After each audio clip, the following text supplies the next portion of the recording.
Hey y'all! Before we get started, I am excited to announce that we have finally launched merch you guys can get if you want something physical to help you remember that time you helped me keep this channel running. In the form of the pin sets previously exclusive to patrons, and shirts featuring my very own rose insignia, which I wear constantly around the house ever since I got them because I just love them so much. If you want to check them out, you can do that at keeprising.org. I feel super great about the quality on these things, so please let me know what you think. I hope you like them, and I hope you enjoy the video even more.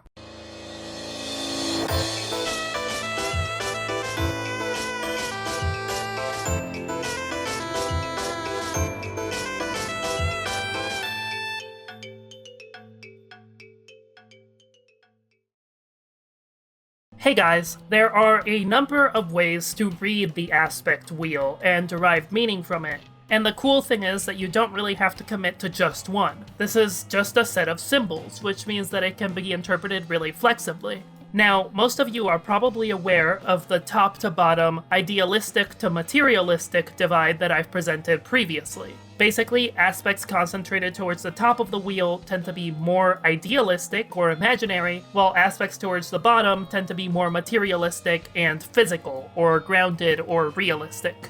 I've already got a bunch of videos on that, so let's just move on. Another way to read the wheel is from the outside in, with time and space being contrasted against breath and blood.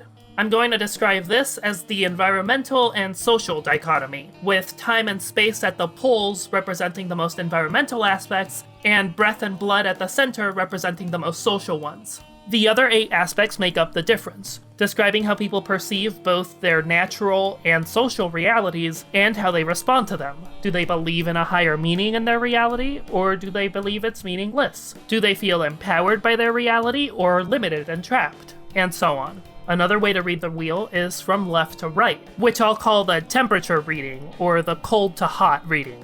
Ugh, both of those suck. Hopefully we'll think of something better. But anyway, this is really just another passive-active scale. My contention is that the aspects closest to the left tend to be more passive, and the aspects closer to the right tend to be more active. One way this translates is in literal temperature. Space is strongly associated with the cold, since it's, generally really cold and empty in space. And of course, Jade's planet has the whole frost motif. And time is even more associated with heat, with Dave, Caliborn, and the Megiddos all strongly associated with fire in particular.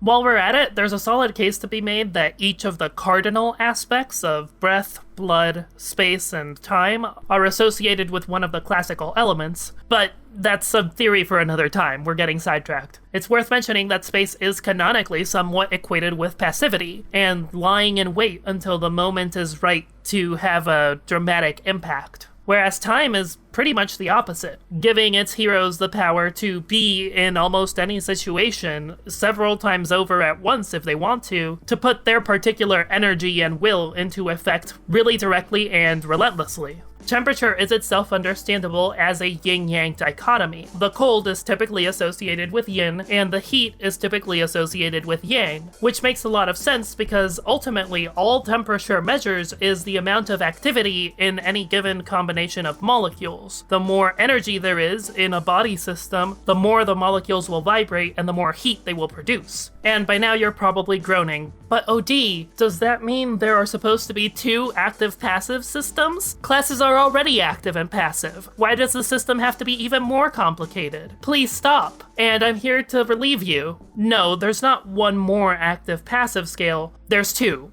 Because the top to bottom idealistic versus materialistic axis that I've been talking about for ages now, I would also describe that as being yang and yin, active and reactive. In paradox space, ideas are ultimately dominant over physicality. Physicality responds and reacts to the power of ideas. So the real physical world, where things are physically happening, is relatively passive, and so are the aspects associated with it, while the aspects associated with ideas and the imaginary are technically a more active force. So I would say my understanding of the system is more like there's active-passive quadrants with fields of active and passivity tendencies in the aspects. So time might be more energetic than breath and more yang in that sense, but it's also easier to influence by the effects of physicality, whereas breath tends to be a lot more centered on its own abstract ideals and goals. So John is a lot more detached from all of the horrible stuff going on in Spur, but Dave technically has more power to fix it, at least until John gets retcon powers. And obviously, I'm really oversimplifying, because even if life and light are highly active aspects, they're still going to act differently in the hands of a passive class player, who is themselves going to act differently if they're trying to roleplay a more passive or more active class. And this is around the point where I realized that we were dealing with enough layers of active-passive complication that you really get a sense of how it's possible to stack all of these details such that you start creating some really specific and lifelike characters out of mixing and matching all of these signifiers. Because that's all it's really for. It's just a collection of symbols that serve as a fun way to mix and match character traits together in an abstract and hazy way that'll hopefully help your creative endeavors. There's no need to overthink it if you find it overwhelming, and there's no need to really think about class specs at all if all you want to do is make a fun character.